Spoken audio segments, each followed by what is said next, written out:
ಇಲ್ಲ, ಈ ಬದಲಾವಣೆ ಕೆಲವು ಅನಿವಾರ್ಯವೂ ಆಗಿದೆ ಅಂತ ನನಗನ್ಸುತ್ತೆ. ಯಾಕೆಂತಂದ್ರೆ ಈಗ ಆನ್ಲೈನ್ ಗೇಮಿಂಗ್ ವಿಚಾರಕ್ಕೆ ಬಂದ್ರೆ, ಗ್ಯಾಸ್ ಸಿಲಿಂಡರ್ ವಿಚಾರಕ್ಕೆ ಬಂದ್ರೆ, ಮತ್ತೆ ನಮ್ಮ ಸೇಫ್ಟಿಯ ವಿಚಾರಕ್ಕೆ ಬಂದ್ರೆ, ಬ್ಯಾಂಕ್ ಅಕೌಂಟ್ ನಾವು ವಿಡ್ರಾ ಮಾಡುವಾಗ ಈ ತರದ ವಿಚಾರಗಳಿಗೆ ಬಂದಾಗ ಕೆಲವನ್ನ ಸ್ವಾಗತಿಸ್ಬೇಕಾಗತ್ತೆ.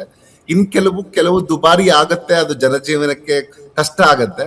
ಅವುಗಳನ್ನ ನಾವು ಸರ್ಕಾರಕ್ಕೆ ಮತ್ತೆ ರಿಕ್ವೆಸ್ಟ್ ಮಾಡ್ಬೇಕಾಗತ್ತೆ, ಇದನ್ನ ನಮ್ಗೆ ಮತ್ತೆ ಮರುಪರಿಶೀಲಿಸಿ ಅಂತ.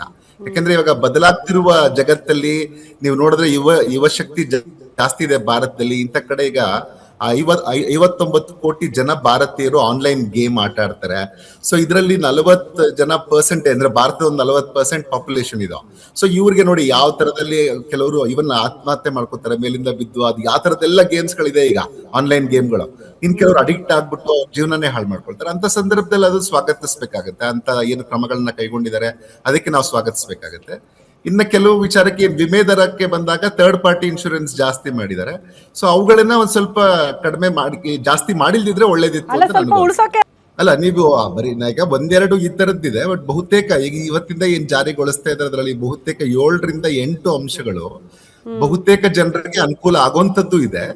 ಈ ತರ 1-2 ಅಂಶಗಳು ನನಗೆ ನೀವು ಹೇಳಿದ್ದು, ಇದು ವಿಮೆ ಇರ್ಬೋದು ಅಥವಾ ವಿಡ್ರಾಲ್ ನ ಕಡಿಮೆ ಮಾಡಿರೋದು, ಇವುಗಳು ಒಂದಷ್ಟು ಸಂಕಷ್ಟಕ್ಕೂ ದುಡುತ್ತೆ.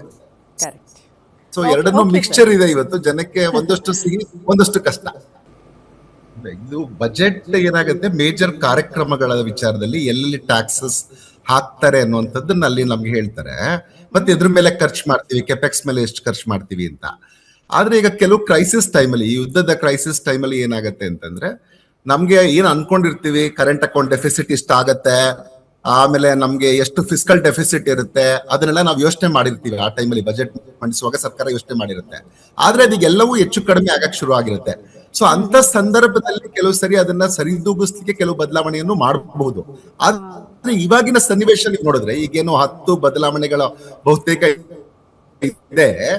ಈ ಬದಲಾವಣೆಗಳು ಬಹುತೇಕ ಏನಂತಂದ್ರೆ ಇವತ್ತಿನ ಜಗತ್ತಿಗೆ, ಇವತ್ತಿನ ದಿನಕ್ಕೆ ಏನ್ ಅಗತ್ಯ ಇದೆ ಅವುಗಳನ್ನ ಮಾಡಿರುವಂತದ್ದು ಅನ್ನೋದನ್ನ ನಾವು ನೆನ್ಪಿಟ್ಕೋಬೇಕು.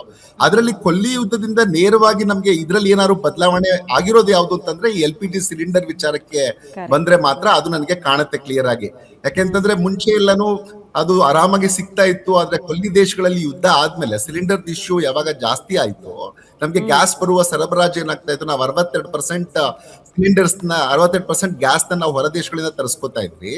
ಸೊ ಅಂತದೊಂದು ಸನ್ನಿವೇಶದಲ್ಲಿ ಅದು ಕೊಲ್ಲಿ ರಾಷ್ಟ್ರಗಳಲ್ಲಿ ತೊಂದರೆ ಆದಾಗ ನಮ್ಗೆ ಅದರಿಂದ ಬರುವಂತದ್ದು ಕಡಿಮೆ ಆಗಿದ್ರಿಂದ ಸರ್ಕಾರ ಇವಾಗ ಅದರಲ್ಲಿ ಒಂದಷ್ಟು ಕಠಿಣ ನಿರ್ಧಾರಗಳನ್ನ ಕೈಗೊಂಡಿದೆ. ಅದರಲ್ಲಿ ಏನು ಅಂತಂದ್ರೆ ಮೇಜರ್ ಆಗಿ ಸಿಲಿಂಡರ್ಸ್ ಬೆಲೆಯನ್ನ, ಯಾಕಂದ್ರೆ ನೀವು ಅಂತಾರಾಷ್ಟ್ರೀಯ ಮಟ್ಟದಲ್ಲಿ ಜಾಸ್ತಿ ಆಗ್ತಾ ಇದ್ರೆ ಎಷ್ಟು ದಿನವೂ ಸರ್ಕಾರ ಅದನ್ನ ತಾನೇ ಇಟ್ಕೊಳಕ್ ಆಗಲ್ಲ. ಸುಮಾರು ದಿನ ಕೇಂದ್ರ ಸರ್ಕಾರ ಅದನ್ನ ಟ್ರೈ ಮಾಡಿದೆ ಕಂಟ್ರೋಲ್ ಮಾಡ್ಲಿಕ್ಕೆ. ಕೇವಲ ಅಲ್ಪ ಮೊತ್ತದಲ್ಲಿ ಮಾತ್ರನೇ ಜನರಿಗೆ, ಅದರಲ್ಲೂ ಗ್ಯಾಸ್ ಸಿಲಿಂಡರ್ ಬೆಲೆಯನ್ನ ಹೆಚ್ಚಳ ಮಾಡಿದೆ.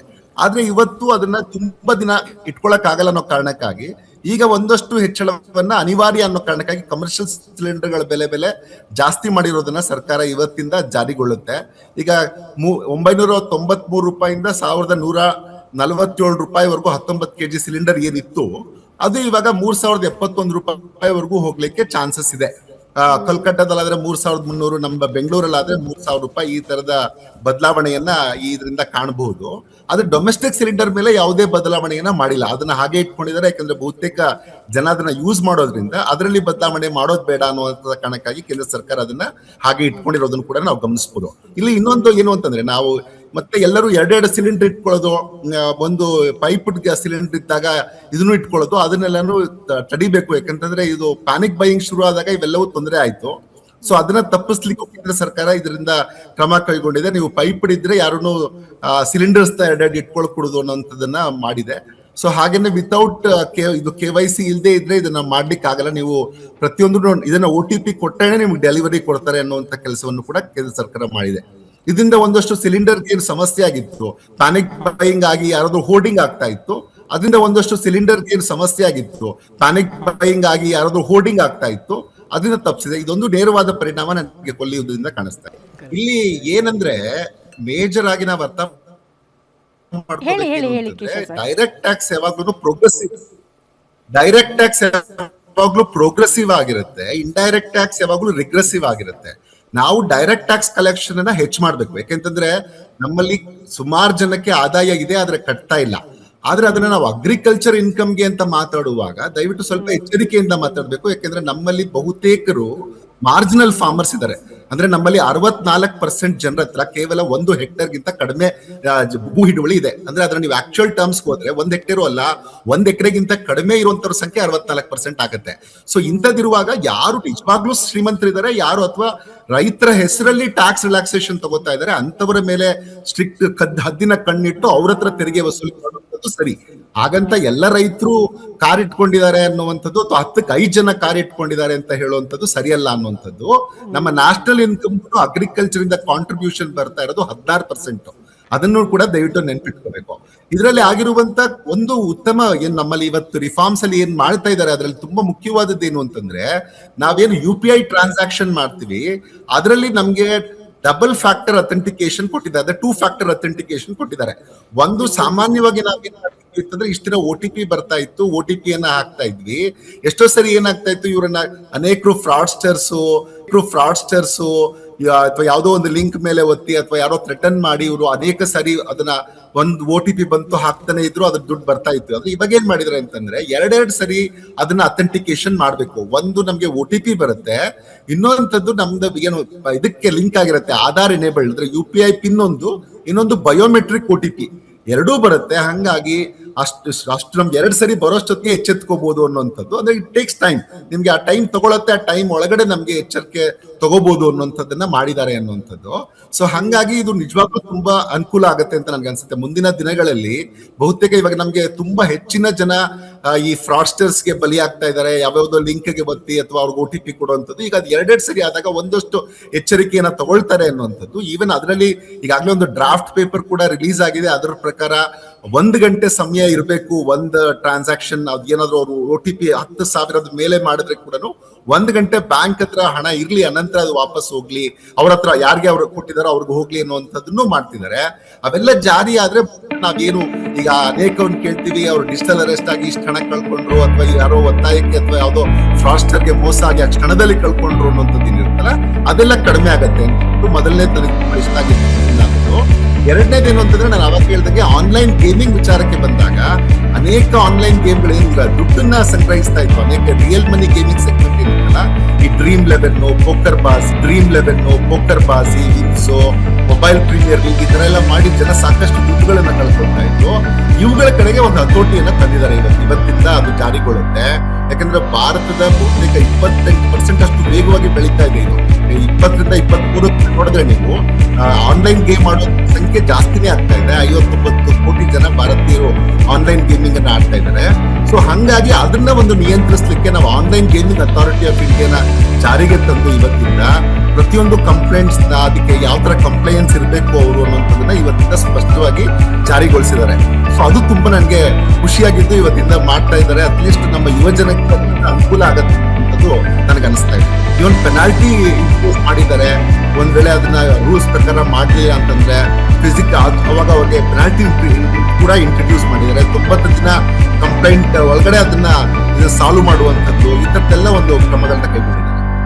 Promotion and regulation of online gaming ಅಂದ್ರೆ ಪ್ರಮೋಟು ಮಾಡ್ತೀವಿ, ಹಾಗೇನೆ ರೆಗ್ಯುಲೇಟ್ ಮಾಡ್ತೀವಿ. ಈಗ ಪ್ರಮೋಟ್ ಮಾಡ್ತಾರೆ, ಅದಕ್ಕೆ ಪ್ರೋತ್ಸಾಹ ಕೊಡ್ತಾರೆ, ಹಾಗೇನೆ ಎಲ್ಲೆಲ್ಲಿ ಇಲ್ಲಿಗಲ್ ಆಗಿರುತ್ತೆ ಅದನ್ನ ರೆಗ್ಯುಲೇಟ್ ಮಾಡ್ತಾರೆ ಅನ್ನುವಂಥದ್ದು. ಯಾಕಂದ್ರೆ ನಿಮ್ಗೆ ಕಾಯ್ದೆ ಇಲ್ಲದೆ ಇದ್ರೆ ಏನಾಗುತ್ತೆ, ಕೋರ್ಟ್ ಕೂಡ ಆರಾಮಾಗಿ ಬಿಟ್ಬಿಡುತ್ತೆ. Every crisis creates an opportunity. ಇವತ್ತು ನಮ್ಗೆ 2 ಮುಖ್ಯವಾದ ವಿಚಾರದಲ್ಲಿ ನಮ್ಗೆ ಕ್ರೈಸಿಸ್ ಇರೋದು ಗೊತ್ತಾಗ್ತಾ ಇದೆ. ಒಂದು, ನಮ್ಮ ಗ್ಯಾಸ್ ವಿಚಾರಕ್ಕೆ ಬಂದಾಗ ಒಂದು ನಾವು ಎಷ್ಟೋ ಈಗಾಗಲೇ ನಾವು ಡಿಪೆಂಡೆನ್ಸಿ 62% ನಾವು ಇಂಪೋರ್ಟ್ ಮಾಡ್ಕೊಳ್ತಾ ಇದೀವಿ. ಇನ್ನು ಪೆಟ್ರೋಲ್, ಆಯಿಲ್, ಲೂಬ್ರಿಕೆಂಟ್ಸ್ ಬಂದ್ರೆ 85% ನಾವು ಇಂಪೋರ್ಟ್ ಮಾಡ್ಕೊಳ್ತಾ ಇದೀವಿ.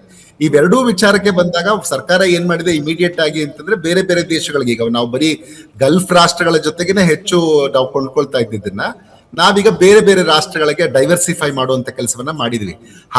ಈಗಾಗ್ಲೇನೆ ಮುಂಚೆನೆ ಏನ್ ಸರ್ಕಾರ ಯೋಚನೆ ಮಾಡಿತ್ತು ಅಂದ್ರೆ EVಗೆ ಹೆಚ್ಚು ಒತ್ತು ಕೊಡೋಣ ಅನ್ನುವಂಥದ್ದು, ಮತ್ತೆ ರಿನ್ಯೂವಬಲ್ ಎನರ್ಜಿಗೆ ಹೆಚ್ಚು ಒತ್ತು ಕೊಡುವಂಥದ್ದು. ಈಗ ಮನೆ ಮೇಲೆನೆ ಎಲೆಕ್ಟ್ರಿಸಿಟಿ ಜನರೇಟ್ ಮಾಡುವಂಥದ್ದು, ಆಮೇಲೆ ಎಲೆಕ್ಟ್ರಿಕ್ ವೆಹಿಕಲ್ಸ್ಗೆ ಹೆಚ್ಚು ಒತ್ತು ಕೊಟ್ಟಿದ್ದನ್ನ ನೋಡಿದೀವಿ. ಅದು ಇನ್ನೂ ಬಹುಶಃ ಮುಂದಿನ ದಿನಗಳಲ್ಲಿ ಇನ್ನೂ ಹೆಚ್ಚಿನ ರಿನ್ಯೂವಬಲ್ ಎನರ್ಜಿ ಕಡೆಗೆ ನಾವು ಒತ್ತು ಕೊಡುವಂತಹ ಸಾಧ್ಯತೆಗಳು ಹೆಚ್ಚಿರುತ್ತೆ. ಎರಡನೇದೇನು ಅಂತಂದ್ರೆ, ನಾವು ಈ ಫರ್ಟಿಲೈಸರ್ಸ್, ಈಗಲೂ ಫರ್ಟಿಲೈಸರ್ಸ್ ಡಿಪೆಂಡೆನ್ಸಿ ಜಾಸ್ತಿ ಇದೆ.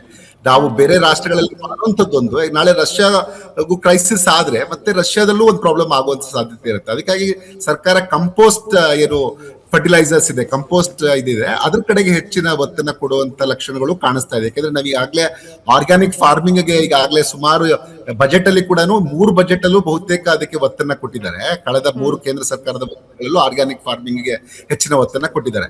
ಇನ್ನು ನಾವು ಕಂಪೋಸ್ಟ್ ನ ಮಾಡುವಂತ ನಮ್ಮಲ್ಲಿ ಕಂಪೋಸ್ಟ್ ಅವೈಲಬಿಲಿಟಿ ಇದೆ. ನಾವು ಬಹುಶಃ ಕಂಪೋಸ್ಟ್ ನ ಹೆಚ್ಚು ಎಕನಾಮಿಕಲ್ ಆಗಿದೆ, ಅದನ್ನ ಇನ್ನೂ ಕೊಟ್ಟಿದ್ದಾರೆ. ಇನ್ನು ನಾವು ಕಂಪೋಸ್ಟ್ ನ ಮಾಡುವಂತ ನಮ್ಮಲ್ಲಿ ಕಂಪೋಸ್ಟ್ ಅವೈಲಬಿಲಿಟಿ ಇದೆ. ನಾವು ಬಹುಶಃ ಕಂಪೋಸ್ಟ್ ನ ಹೆಚ್ಚು ಎಕನಾಮಿಕಲ್ ಆಗಿದೆ, ಅದನ್ನ ಇನ್ನೂ ಹೆಚ್ಚು ಮಟ್ಟದಲ್ಲಿ ತಯಾರಿಸಿದ್ರೆ 100% ನಾವು ಫರ್ಟಿಲೈಸರ್ಸ್ ನ ಇಂಪೋರ್ಟ್ ಮಾಡೋದು ತಡಿಬಹುದು ಅನ್ನೋಂಥದ್ದು ಈಗಾಗಲೇ ನಮ್ಗೆ ಗೊತ್ತಾಗಿದೆ. ಸೊ ಹಂಗಾಗಿ ಕೇಂದ್ರ ಸರ್ಕಾರ ಈಗ ಆ ನಿಟ್ಟಿನಲ್ಲಿ ಕ್ರಮ ಕೈಗೊಳ್ಳುತ್ತೆ ಅಂತ ಅನ್ಸುತ್ತೆ. ಇನ್ನೊಂದು ಡಿಜಿಟಲ್ ಕರೆನ್ಸಿಗೆ ಹೆಚ್ಚು ಒತ್ತು ಕೊಡೋದ್ರಿಂದ ಎಲ್ಲವೂ ಅಕೌಂಟಿಂಗ್ ಬಂದ್ರೆ ಇನ್ನೂ ಹೆಚ್ಚು ಟ್ಯಾಕ್ಸ್ ಬೇಸ್ ವಿಸ್ತರಣೆ ಆಗುತ್ತೆ, ಆಗ ಹೆಚ್ಚು ಅನುಕೂಲನೂ ಆಗುತ್ತೆ, ಹೆಚ್ಚು ಕೆಪೆಕ್ಸ್ ಮಾಡಬಹುದು. ದೇಶ FDI ಅಲ್ಲಿ ನಾವು ಡಿಫೆನ್ಸ್ ನ ಕೂಡ FDI ಅಲ್ಲಿ ಅಲೋ ಮಾಡಿದೀವಿ. ಸೊ ಹಂಗಾಗಿ ಎಲ್ಲವನ್ನೂ ಒಳ್ಳೇದಾಗುತ್ತೆ.